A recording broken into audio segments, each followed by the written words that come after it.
SLRA and the Sierra Leone police have begun the demolition of illegal makeshift structures along the right of way in Freetown.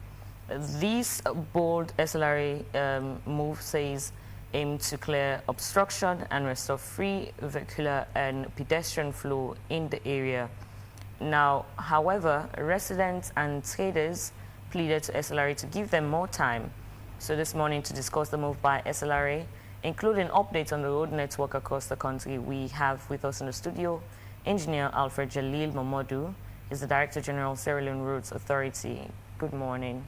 Good morning, Engineer. Good morning. But before we delve into the conversation, let's take a news on demolition process by Mariam Atomi, and we'll be back. Hello and welcome to your weekly business update. I am Mariam Atomi, here to bring you the latest economic insight, financial trends, and real stories shaping the hustle and heartbeat of Sierra Leone. This week, a different kind of business story is unfolding on the streets of Freetown. The Sierra Leone Roads Authority, in partnership with the police, has launched a new crackdown on roadside encroachers, demolishing makeshift stalls across major parts of the city. Authorities say it's about easing traffic and improving safety, but for hundreds of informal traders, it's a threat to their daily survival. I hit the streets to bring you the full picture.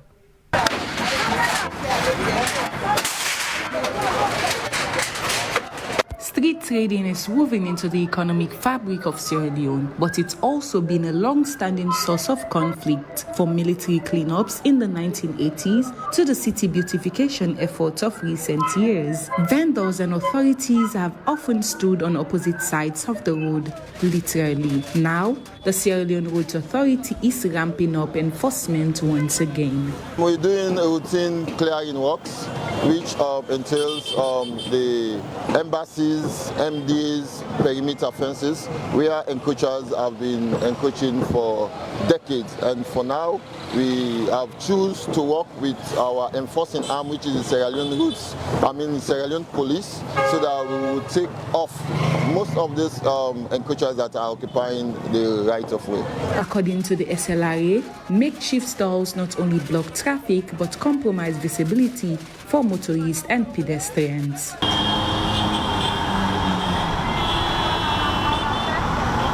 What was once a bustling stripe of roadside business is now a trail of rubble and broken wood. For the SLRA, this is progress. For vendors, it's devastation. Then give it letter. They say for common. We received letters before the demolition telling us to relocate. When we asked why and what to do, they simply said no street trading. We begged, but nothing changed. We paid taxes to the Freetown City Council, and even the mayor pleaded on our behalf, but it didn't help. My bananas were destroyed during the demolition, a big loss to my business. Some of us are the sole breadwinners. I use this income to pay my children's college fees, and my husband has been bedridden for 8 years. We still take the risk to sell here because we have nowhere else to go. They're not telling me no reason. What you will make when sell now? We the retailer Mercury. I will sell here for Mercury players, along with others whose boxes were taken and withheld. We are pleading with the government to help secure a proper space for us. This kind of business needs to be in the open, not hidden. We also make sure to keep the space clean, but until then, we remain here. I don't know if you don't go to today. This tension highlights a grey area in Sierra Leone's urban planning. Many traders pay market dues and see themselves as legal operators. But according to SLRA regulations, legality depends on location, not just payment. We also have that mandate which gives us the power to maintain and make the road safe as well. So it is beyond that mandate that we are also taking this exercise to achieve the road so that it could be a safe and clear corridor where people can walk through traffic and also use the side of the road effectively.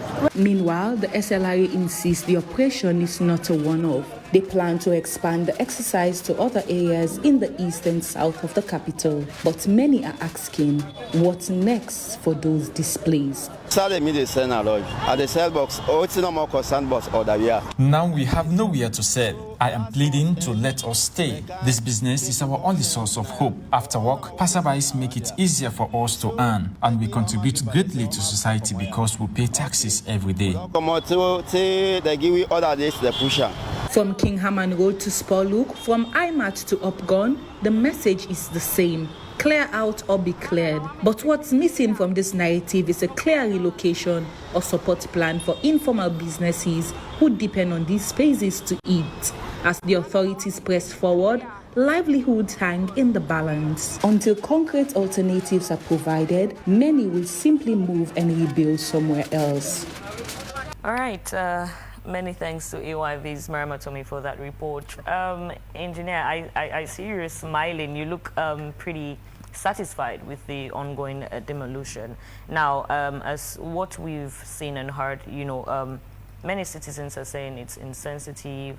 I mean, but same way, so they do agree that, there has been some sort of engagement, beyond the engagement, what other reforms or what other forms were done in order to, let them understand that they are not supposed to be doing street trading along those exits?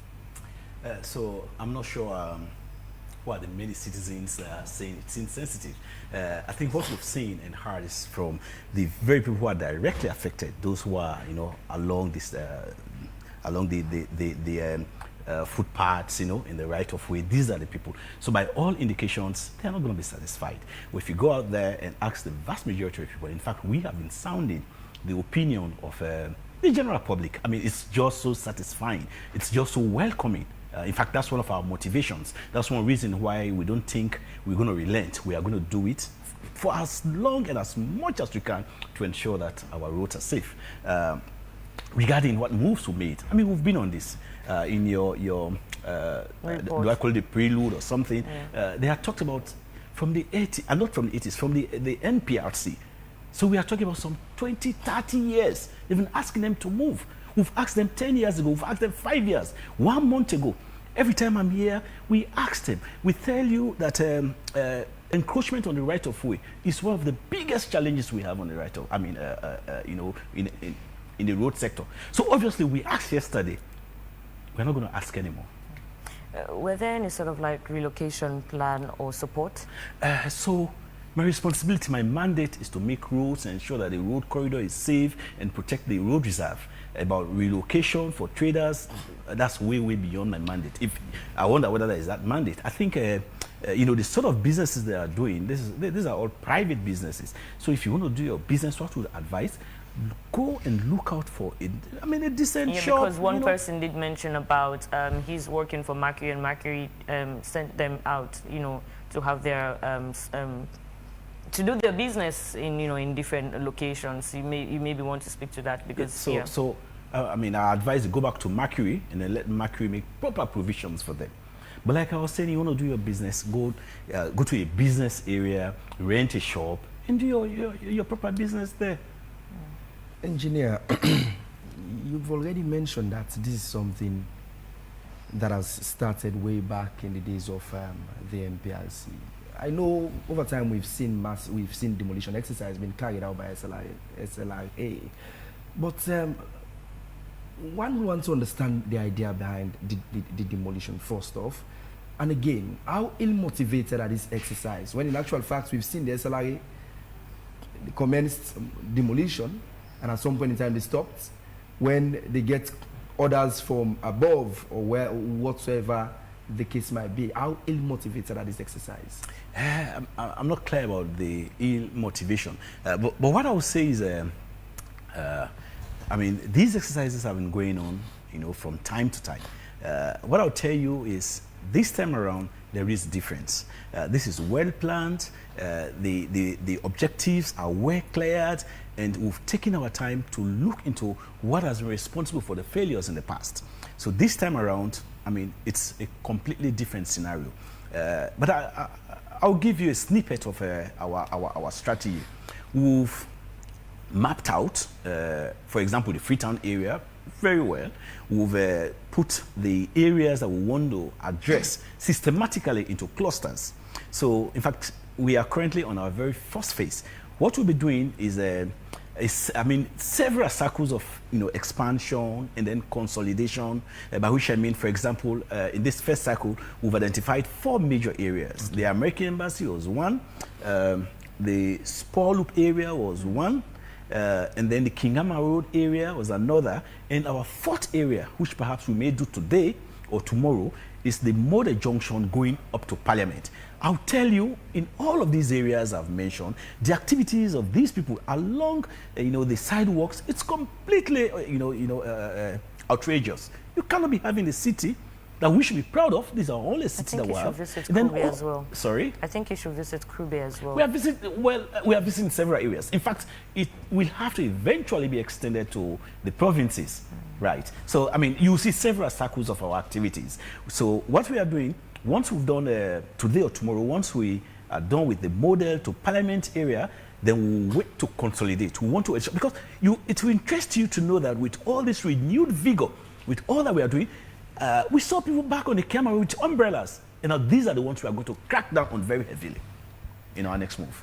Aside the areas already mentioned, what other areas will you want to, of course, extend such an exercise to? And what are the plans for the areas where demolitions have already been embarked on? Because as you already mentioned, areas where you've already, completed demolition exercise, people are going there back. We've seen people, commencing operations and activities there. What are the plans for this? Right. So our very first action plan is monitoring.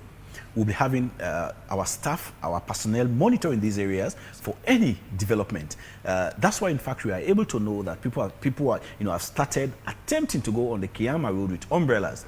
So the monitoring is the first and critical part of our actions, and then it will also be followed by installation of some form of a permanent obstacles. For example, where we find the ground very fertile, we may go into planting flowers to further beautify this only and lovely city of ours.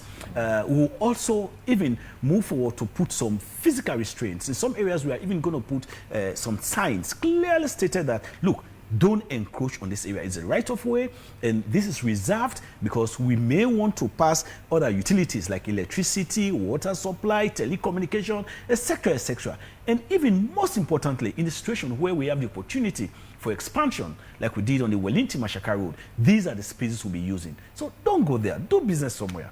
So talk quickly on the other areas that you hope similar exercise will No. So I cannot name them just like all over the city, all over the country. People have been, just recklessly encroaching. So we have to deal with all of these areas. But I'll tell you about a strategic area that it won't be long. We are going to crack down on them. The Lumley-Toke Road. If you go towards the Hamilton area, I mean, one of these days, just drive along that area. You realize that people have built permanent structures on the sidewalk. In fact, people are living there. People are even cooking over the drains, and the pavement is their living rooms. That's where they put their chairs. But engineer, we are coming there. Engineer, who is then to be blamed for all of this? When in actual fact, most of those structures were constructed under the watchful eyes of the SLRA. So why wait till the structures have been constructed and then embark on demolition exercise, which simply means waste of resources, even affecting lives and livelihoods of those who've constructed in those places? So they were not constructed under the watchful eyes of the SLRA. So this is what happens. When someone starts, we go there, we stop them, they stop. And then overnight, they come back, and then, you see the similar thing happening all over the country. SLRA has a limited staff. Our major concern, not only our major concern, but our major preoccupation, which actually satisfies the general public, is to ensure that roads are built, roads are maintained, and roads are safe. So whilst we are concentrating on those, the criminals are there, doing these mischievous acts. So, essentially that's the thing. You stop them, officers will go there and stop them.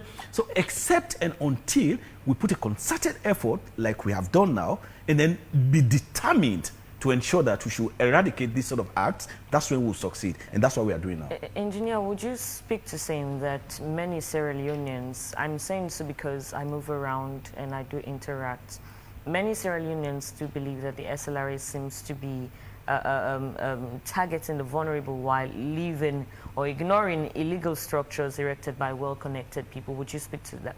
I'm not aware of that. When we went to IMAT, for example, where we succeeded, for example, there was no discrimination. We started from the junction on to beyond the American embassy. When we came to Kingama Road, there was no discrimination. We are not even aware of who is connected, who is not connected. When we started from the Jomo Kenyatta intersection, we went as far as the intersection of Orewe Road and Kingama Road, but we went on all the 4 arms. We did the same thing at Spur Loop. We went right around the loop. Today or tomorrow, we are going to Mode Junction. We are not concerned. We don't know who is connected, who is not connected. So I'm sure you may know that there has been a lot of concern with regards to this whole demolition. From the video the reports you've seen here as well. Now, there has been talks, within the public, and they've also raised a concern about the timeliness of the operation. Do you think this was an urgent matter that needs to be treated, considering the economical challenge in the country? So the views I've had, I will reiterate, are only from those who are actually creating the problem. Yes, so I also want you to go out there, do a vox pop, get me the views. We've done that. No, I've not seen that yet. But you had them complaining that they don't have anywhere else to go do their business. It's the same group of people. That's what I'm saying. Well, that's what I'm trying to base on as well. Target a different group of Sierra Leoneans. Target a different group of Sierra Leoneans. It's the same group. But those are the ones that are affected. Exactly. So you go there looking 1,000 at the times. economical challenge. You go there 1,000 times. They will never be happy. Right? So what I'm saying, go out there and ask the general public. Let them tell you their view. I'll tell you the view, those who are happy with this, the number of people are overwhelming. That they're happy that the streets have been cleared off? Of course, the street needs to be cleared. Look, listen, Mariam. So this is the thing, right? The sidewalk of the streets are not meant for trading. Just like you cannot dish your food and leave the dining room, go sit in the toilet to eat. I do agree with you. Exactly. So why should we? But I'm just asking, in the capacity of looking at, the economical challenge in the country, those. I'm not saying they should actually be stationed at that particular place, but I'm just asking, is it timely at this point? So, when would it be timely? 10, 15, 20, 30 years down the line? We may not completely remove them this year or next year, but we'll have to spark that change. Engineer, SLRA has a very critical role in ensuring that the roads across the nooks and crannies of this country are paved. I know several ongoing roads, construction and rehabilitation exercises are currently ongoing in the country. But will you help us understand, will you give us statistics as to the number of kilometers that are currently under construction and those under rehabilitation? I'm not talking of feeder roads, I'm talking of paved roads. Help us understand. So I'm not going to give you a sum, a total, but I will list to you some of the roads that have been constructed currently as we speak. For example, we are currently walking from Tikonko Junction to Betima onto Machu. That's about 87 kilometers. That is going on well.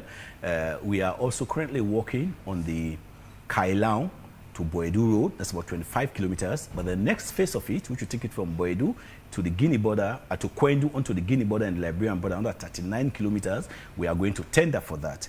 We are also working on the Kabala, Falaba to Limbaya Road. That's about 61 kilometers. It's progressed very well. We are also working on the Bandajuma to Pujan Road.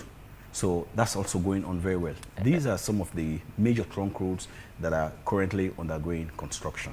With all that you've highlighted, I would like to have your honest assessment on the road network in Sierra Leone. What would you say? Oh, honestly, I think we've done very well. We've done very well. The point is, most times people are seated in Freetown and they consider Freetown as, the only place, that will require good roads, and so forth and so on. But we are saying here that the rest of the country, we are targeting everywhere. And we've done very well over the years. The Bandajuma to Pujan Road has taken almost a decade. It has taken a very long time. It has taken a very long while. Why this name place in that operation? The Bo Bandajuma Road, the 46 kilometers road, had long been completed. I know. So the section you probably might be talking about is the Bandajuma to Pujan Road. Of course, it has taken quite some time. We have different sources of funding for our road construction works. I mean, some of these roads, they are being funded by development partners, and by all indications, they progress very rapidly, these ones. But then there are also those initiatives that are taken by the government of Sierra Leone. So these are the ones that may take a little bit of a time to complete. So that might be one of the reasons. You mentioned, of course, the major trunk roads that are under construction. I remember at some point in time, there were feasibility studies conducted along the Leicester-Gloucester Road axis, I mean the tree planting road. What has led to this, the stalemate of that road project? Because over time, a lot of activities have been conducted here by the SLRA, but nothing has been seen, and the people have waited for over a decade. I think I could remember in 2014, I used to live around that vicinity whilst pursuing first degree. Yeah. So the Leicester-Gloucester Road and several other roads within Freetown and the country have had similar experiences. The point is, we do identify these roads, and then, like you said, we could do some studies on them, and then we package them. Some of them we'll start working on, and then the others will wait to be done in phases. So obviously, that section of the road which you are talking about, I mean, we've not started working on it yet, but eventually we will. Are they parts of the roads that are earmarked for government funding or donor funding? Yes, exactly, for government funding, yes. So, I mean, yeah, it will take a bit of a time. For roads that are constructed and, within months, we see them deteriorating as well. Now, those, I mean, your office monitor and actually hold those contractors accountable? Yes, we do. So, this is a topic we've discussed almost every time I come here. I think it's more of an exaggeration that roads are completed months, they are deteriorated. It's more of an exaggeration. That notwithstanding, I mean, it is all right, for a road to rapidly deteriorate. But then what's the most important thing is our actions to get there, reinstate them, and ensure that they are back to state, and then they function adequately. But again, yes, of course, we do hold contractors responsible if there are any defects. We refer them to those defects. They go back and have them corrected. Let's speak to what I saw this morning. Was it an awareness or sensitization? I saw. Is that a one-off thing, or is something that will be seen quite often? Which? I saw a particular lady around King Hammer Road. She was sensitizing the public about road safety, and I'm sure it's coming from the SLRA. No, that's coming from the SLRA. Okay, SLRA. Right. Yes, okay. But we are all working, in tandem to ensure that, we do the engineering aspect of the roads, and then they do the, the safety part of it. Okay. Right. So, yeah, we are all working in tandem. But I think that's an operation that they are on. They have been doing it, of course, from time to time. They've gone all over this country, and and then they are moving from point to point where they think safety concerns are really, high. Yeah, Engineer, at some point in time, you did state that you're so far satisfied with the ongoing road construction work at the country. I mean, the manner at which the improvement that have been made across the roads of the country. But I want to I want to draw attention to some of the routes within the capital, Freetown. Have you been to Model Junction? I mean, the old Model Junction, not new Model Junction. Have you been there? Have you seen the current potholes that are found within that area? Yes. What's the problem? What's the problem? So essentially, you are talking about Circular Road. Of course. Right. So I'll also tell you not only about Circular Road, but I'll identify a few other roads, and I'll tell you about them. Circular Road is one of such roads that you've observed. St. John, through Brookfield. That's the old road onto Tegmentown, onto King Street and beyond. Yeah, it's in similar condition. The very road which starts from Circular Road, goes up to Parliament, around the Model School, it's also in a state of disrepair. You're right. Okay, fine. So these what's the problem with those roads? So that's what I'm coming to. These roads, and I want you to know this, these roads have aged. They have aged. We've maintained them for several years, and the only thing we can do now is to rehabilitate them, reconstruct them. The drains, for example, are no longer adequate enough. The pavement, the structures, when they were designed some 40 30 years ago, the traffic for which they were designed for have well been exceeded. And that's what determines the lifespan of a road. So we will maintain them, mend potholes, clear drainages, mend side drains. We'll do it until a point where it will not be economical anymore. So these roads, the point at which we are, except we rehabilitate or reconstruct them, no amount of maintenance is going to make them any better. Have you made those submissions to, say, the line ministry or even the government? We obviously have, and not only for those roads, but for several other roads. But like I said, we are constrained financially. Government is looking out for the funds. Once these funds are available, you'll see the change that we'll do. Tayama Buaiwe, and similarly so, just after Masheka heading towards Makeni, seemed like a death trap for many travelers who are applying those routes. So, still many potholes along those routes. Quite recently, I drove along the two. Yes. This vocabulary, death trap. I mean, it's so popular in this country, even when it's not necessary. Don't you consider a death trap? I'm coming.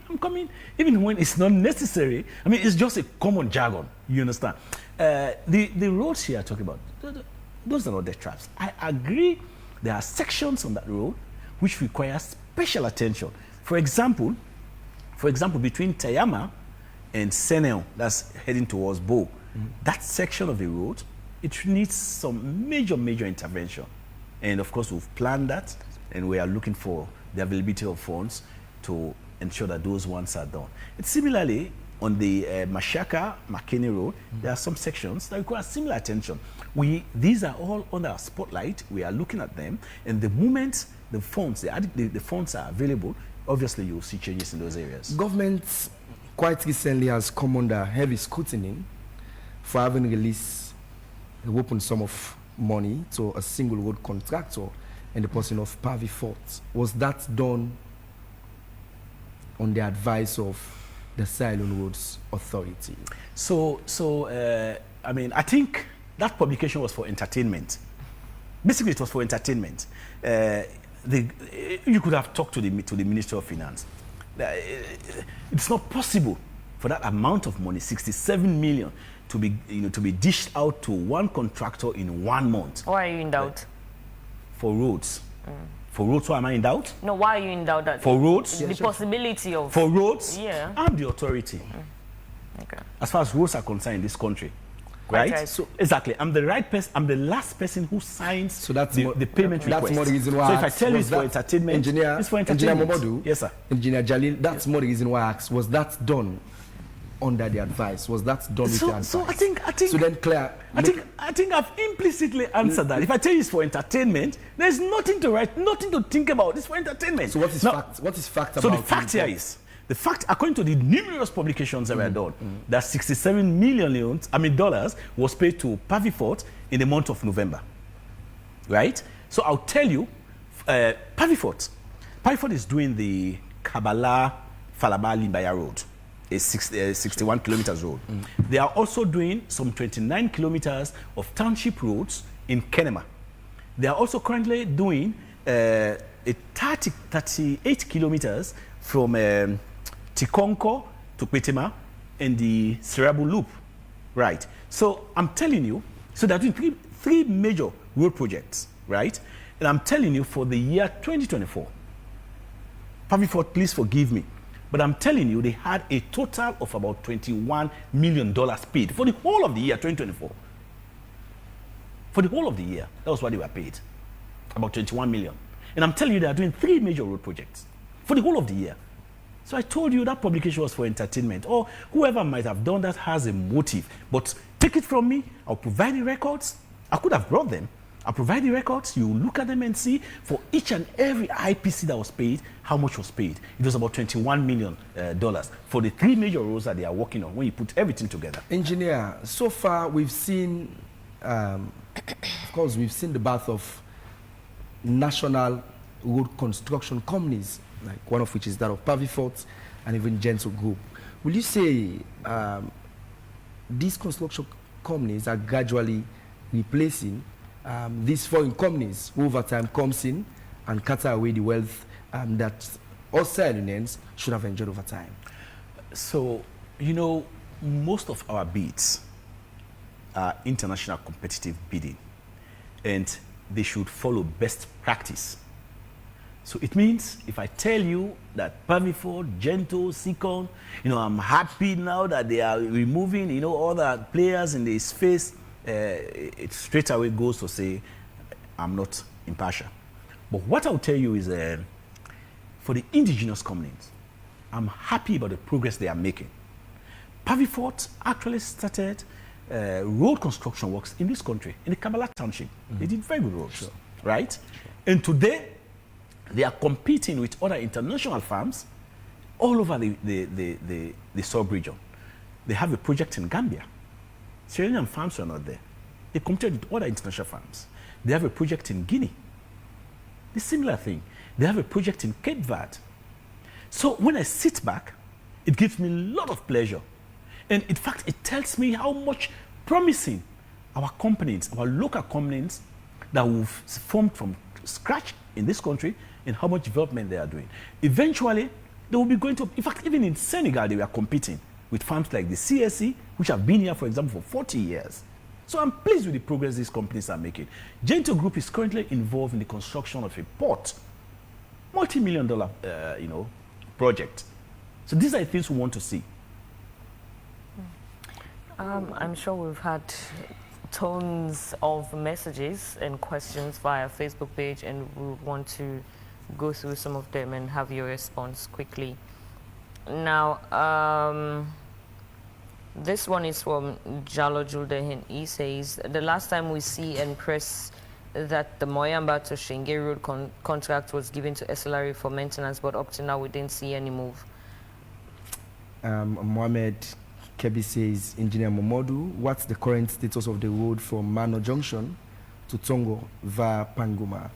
Your institution deliberately neglects and abandons this very important road through a Class A chiefdom for the past 3 years, now with so much lip service to the people of that chiefdom. It's quite sad.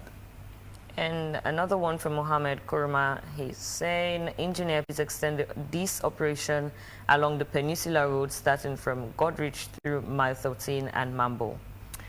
Jalil Momodu says, what about Moyamba to Shenge Road? And Eddie Grant is asking, are people paying road tax in Sierra Leone? San Diego Justice Samuel, there are so many accidents occurring every day as a result of a station vehicle parked everywhere, as these agencies, SLRA and SLRC, are here focusing on removing traders. And Jalor Julde again, what about the Moyamba to Shenge Road? And Momo Joanna says, please introduce this in the province. We should see the beauty of our cities. Please, sir, do not offer a road contract to First Strike On, aka T. I don't really understand. I don't know. Jalor Julde says, the last time we see and press that the Moyamba to Shenge Road contract was given to SLRA for maintenance. But up till now, we didn't see any moves. And Mohamed Kebi saying, Engineer Momodu, what is the current status of the road from Mano Junction to Tungo via Panguma? Your institution deliberately neglects and abandoned this very... You get that? Sure. Okay. Avajo Fulabari says, what about the Kenema Kono Road, sir? And Momo Joanna again says, Freetown has become very ugly due to street trading. Everybody has moved to Freetown in the name of petty trading and is done anywhere. No control, even the youth who were supposed to stay in the province to do agriculture in Freetown with small markets in the trade, dropping plastic all over. I'm continuing. And Momo Joanna says, we only hope that this move will continue. Freetown is choked and uncontrolled. These makeshift structures kill the beauty of the city. Please don't handpick, do it properly. Engineer, Aluz Conte says your government, from its inception, he was saying inception into power, abandoned the Makeni Kamakwe Road to the extent that it's deteriorating every day. I don't believe development should be politicized. The former government constructed roads in the southeast devoid of the fact that these areas are not their strongholds. The people of Kamakwe deserve better. And James is saying, good morning, Samuel. Please ask the SLRA engineer to confirm the over 1,000 kilometers roads done so far. This is wow. According to your submission of the roads that are in the process or in the planning to construct are all based in the SLPP supported area. Was this deliberate or it's just the start of a country-wide project? And so many messages. AYV, can you please ask the engineer to clearly... AYV, can you please ask the engineer to clearly talk about the Leicester Road to Gloucester, which was started by the Chinese during the APC? How is he saying it is part of the government funding road? Mohamed Suleiman Kuroma says, engineer, please extend this operation along the Peninsula Road, starting from Godrich through mile 13 to Mambo. I think I'll just take two more. Kuroma Ishmael says, please ask engineer about the Konogini border road. Mohamed Jonas says, engineer, as a country, let us pay attention to our local companies. Our money should stay in our country. And Dauda Tarali says, can you please ask the DG about the current state of the Leicester Road project? Eddie Grant is saying, are people paying road taxes in Sierra Leone? I think we've had chunks of messages. Yeah, lastly from me is from Sandy Ojas. The circular road is now very uncomfortable to playing, and no one is bothered about it. Jibrila Samura says, Mr. Jalil, so impressed in his job, but your job, do it all over the country before and supervise the road construction and maintenance. Lastly, is from Justice Moisamba, who says, I want to read that. Okay, yes. Justice Moisamba said, Marina, you're busy talking about the economy situation. Yes, that's the fact, but what about their safety? I think, and Mosdi says, hey Marina, well, the Kube heard you loud and clear. I think those are the messages. Osman Kamara lastly says, is your ministry having a dashboard of your activities?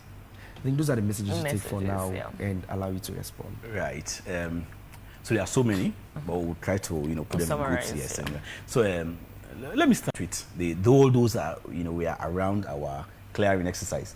I mean, the message just went to confirm what I've been saying, that the vast majority of the people of this country are happy about what we are doing. I did not hear any negative comment or question about what we are doing. So yeah, that's it. And of course, we will take it all over the country. Some roads, someone was saying the Moyamba Shinge road was given as a contract to the SLRA. I mean, there's a lot of misinformation in there. There's nobody who can give us a road contract. We would rather give out a road contract. So that road, the Tongo road, the Kamakwe road, I mean, I want to look at all of the trunk roads. So when there was a change in administration in 2018, a special technical audit was instituted where we had technical auditors as well as financial auditors from different parts of the country to look at our road projects. Because in 2018, we had more than 40 road projects ongoing simultaneously. And most of them at the time were funded by the government of Sierra Leone. The government which really doesn't have a lot of own resources to do these works. So at the end of the audit, some of the recommendations were government, for example, should not embark on a lot of major trunk roads because they are very expensive, very capital intensive. So the Shinge Road, Tongo Road, even the Kamakwe Road, and a lot of other roads, we are left to attract donor funding. So there are development partners who are interested in helping us in the road sector. These are the sort of roads I will present to them. And we've been scouting around a great deal. So once we have the required funds, we'll get into action for those ones. Yes, I mean, I saw several repetitions of it. About the Moyamba Road. Yes. So for those roads which I've mentioned, which we've not started any major intervention, it's about funding. And the funding, the government of Sierra Leone cannot sustain those funding. So we are looking out. We are in serious discussions with a lot of development partners to see where their interest is, how they could come in to see, you know, that these roads are done, are fixed. The corner road, I mean, it has its own peculiarities. So at some point in time, someone mentioned earlier about the feasibility studies that we did. Around 2020, between 2020 and 2022, we had done feasibility on about 2,000 kilometers of road. The idea was we want to have these projects packaged such that if somebody expresses interest in them, we don't have to go back to a drawing board, I mean, to start doing studies and so forth. We wanted to have a level of preparedness. So we did about 2,000 kilometers of feasibility and preliminary engineering designs on, you know, on those roads, and we have all of them. So then we decided, look, let's look at PPP, public-private partnership arrangements, where perhaps a farm will come with some own source, under different financial models, whether it's by tolling, shadow tolling, or whatever the case may be, whatever arrangement that we work with the Ministry of Finance and the government of Australia, we will let them do these works, and then they'll be paid eventually in whichever way that they have described in their financial models. So we open up all of these roads to that. We had a lot of proponents, applying, expressing their interest, and so forth and so on.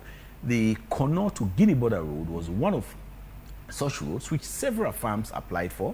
We evaluated them, and then one of the farms, was most responsive. So we went into an agreement with them, and then they were supposed to, start doing the work. At some point in time, government will start paying them after a couple of years. So that agreement was made. They went, they started work. They had done about 12 kilometers of clearing. They've started earthworks. They have mobilized fully, and so forth and so on. But then, the terms of the contract was that they should accomplish 10 kilometers paved road. That's when they will start getting paid. They did not achieve that. Apparently, they have not secured enough funding for that length of road. Would you want to speak to the Leicester Road project? I think I spoke. I talked about that earlier. Okay. It's one of the roads governments. Yep. No, I'm saying so because there were questions and comments around it. But yeah, you can carry on with the other things that you want to talk about. So essentially, now what we are doing, because that road is so important to us, we are also in discussions with government to see that, this road, that particular road, the Kono Guinea road, should be taken on board, starting, when they will be going to Parliament to do the supplementary budget. We are in discussions with Ministry of Finance, so it will be taken up, and then we'll start working in a way that if eventually we have a development partner who is interested, will continue, but that government will start doing something there. I was just thinking around how stalled operations will have been for the SLRA. How stalled operations will have been for the SLRA, more so when most projects, most construction work that were funded by governments have been put on hold. Take for instance the road you mentioned, the roads you've mentioned, Kamakwe, even the Tongo towards Kono Road. At this moment, we want to know how many roads in country are currently being funded by donors, and how many of those roads are funded by own source revenue, the government. All right, so I have not come with a list, but again, I could dilate a lot on that. For now, the major trunk roads which I had mentioned earlier, the Tikonko, Betema, Matujong Road, for example, has been funded by a development partner. The Kailaon, Boedu, and eventually Kwendu to the Guinea and Liberian border road has been funded by a development partner, the African Development Bank. The first one I mentioned has been funded by Badia. I think the Makolo Junction to Kobolo Gulama Bridge, what we used to call the Mabang Bridge, is also being funded by a development partner. So I think, and then we are currently working on, very soon we'll go to tender for the Cambia, Madina Junction, Tompare to Kamakwe in the northwest of the country. That's about 105 kilometers of road by the Islamic Development Bank. They will be funding that.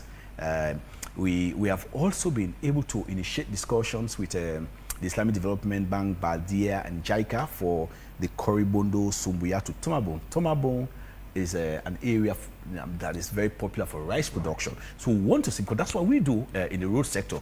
We provide access to those places which will boost the economy. So we are also in discussions with these development partners to see how they could fund that. And it should not be long. We'll come back here and tell you that we succeeded and this is going on. So these are the sort of things. For the government of Sierra Leone project, we have 2 trunk roads that they are funding. They are funding the Kabbalah, Falaba, Limbaya Junction Road in the far north of the country. They are funding that. And then this small section, to complete the Bandajuma to Pujong Road. Yeah, that's almost completed actually. Maybe if it were not for the rain, it would have been completed. Is that road still handled by First Tricon? Yes, of course, it's handled by First Tricon. Yes, it's handled by First Tricon. I mean, the contract was given to them. I mean, they signed the contract long ago, so they are still handling it. So those are the only trunk roads that government is handling.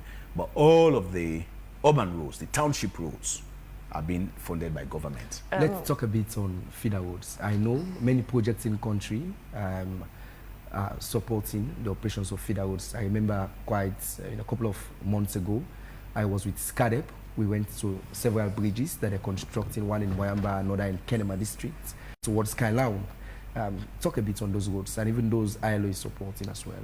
Right, so feeder roads, they mostly connect farms to stores, to markets, and so forth and so on. So you realize that institutions or organizations that are interested in seeing how agriculture thrives in this country also naturally develop an interest in feeder roads. So for feeder roads development, we attract most of our funding from some of these development partners. For example, the very ILO we are talking about, AVDP, SCADEP, and so forth and so on. They have done quite a number of development of feeder roads, right? But then specifically the bridges, which are like core, which are very close to the heart of this country, you understand? We had about 13 major ferry crossings, these hand-pulled ferries. You will spend about 30 minutes to go across and come back, great delays. In fact, the risk I don't want to talk about. So with SCADEP and funding from the World Bank, we are able to do studies on all of these 13. I mean, World Bank and the European Union did a few of the studies, and then World Bank did the others. We were able to do studies on all of these 13. And out of the studies, World Bank was able to fund 4 of them. So I think these are the 4 that you visited. The Matru one. Tompari. Yes, exactly. The Tompari one, the Gendima one, and then the, after Mblama, going to Mashimbi, there was a ferry crossing there called Gendema Ferry Crossing, right? So these are the 4 that, in fact, the Matru one is almost completed. They are just doing the pavement. So in a couple of months, that should be commissioned, right? So we worked in collaboration with SCADEP to ensure that these are done. But that's not the only thing. The good news to the people of this country is another 4 funding has been provided for another 4 by the World Bank again. So pretty soon we'll be going again to procurement to see that, to have an additional 4 more of these major bridges that will be constructed. So that's the sort of collaboration we are having with some of these partners, and that's the level of intervention of these institutions. Engineer, we want to say thank you so very much, even though, yes, we've had a couple of other messages that have come in. Let's see ways to just go through a few. And because this, it's something that touches on roads, and everyone is more than interested to, of course, have their say. Firstly, this one is from Mohamed M. Safao, says Brookfields is full of potholes. SLRA did not ask the road maintenance fund to do their road work before the rains. Jibrila Dumbuya says our cars will not live long because of bad roads in Sierra Leone. Marina, we want to take some? Please go ahead. Okay.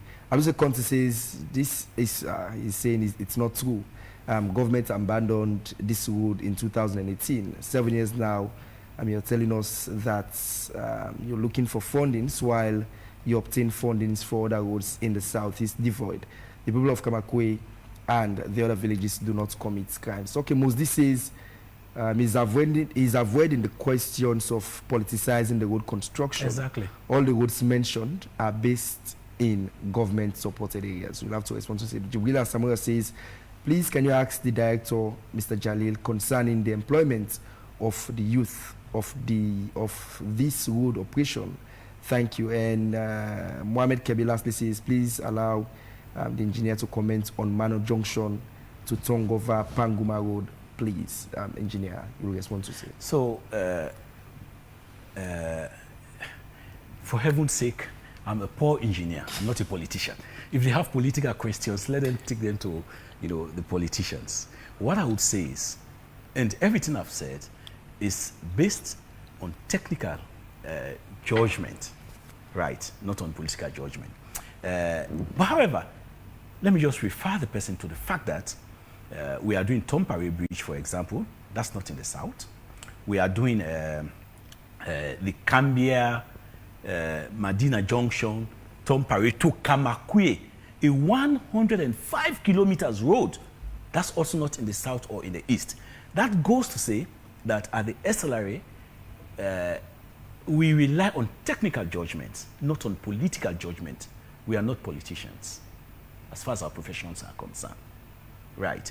I think the Tongo Junction, to the Mano Junction, Tongo, onto Bumpe in Kono, I had addressed that. I grouped it with the Moyamba, Shenge Road, and some of these other major roads which will require intense capital. However, I could still, delve a little bit into the Tongo Road. I told you about the feasibility studies that we did, attracting proponents who might be interested. So currently, we are in discussion with 2 major firms that have opted to provide funding to do the roads, and then they will recoup their monies later. We are currently in discussions with them. We've looked at their technical proposals, which obviously we look at our own standards in road design and construction and so on and so on. And their financial proposal we've sent to the Ministry of Finance. They have the expertise in that, so they are looking at it. At the conclusion of this, a decision should be made on which of these firms should get these jobs, and then we'll continue the process. So we for every road we are actively working. We've consistently done maintenance on the Mile 91 Robo Road, like on several other roads around the country. We are not selective. We cannot be. The country is our constituency. Thank you so very much, engineer. Even though, yes, at this juncture, we'll have wished for a situation wherein most of the routes leading towards the provincial areas have been expanded, but I see we're still struggling to ensure that we get them well patched, also to speak. So when you say expanded, what do you mean? I mean, like 4 lanes. Oh, okay, fine. 4 lanes. So it will interest you to know that that's our dream. I'm not sure whether I'm right to make this disclosure, but over the last 2 months, the Roads Authority has been working with the National Investment Board and the Office of the Chief Minister. Please, NIB and the Office of the CM, if I don't have the right, please forgive me. We are preparing a road show. Obviously, government cannot provide funding for these roads. We are providing a road show where we'll go out there and try to attract investors. And we've listed our priorities. And part of these priorities, right, the expansion of the road from Mashaka to Makeni is one of them. And also the expansion from Mashaka to Bo and Kenema is one of them. Our dream is to see that from the capital to the provincial headquarters, all of these roads are expanded to dual carriage, 4-lane roads, which will be futuristic. So, we don't come here with dreams, we come here with actions, but we are dreaming. I know SLRA will be very happy and interested to see that the most talked about LUNGI Bridge is being constructed. What's your take on saying? Of course, if it's constructed, we'll be happy. And it would be constructed. Yeah. But how soon? I wouldn't say. That being said, Engineer Momodu Jalil, we're happy to have you in our studios this morning. It's been a pleasure talking to you. Thank you. We'll see ways to be able to get you in our subsequent programs, more so when it has to do with roads. Thank you very much.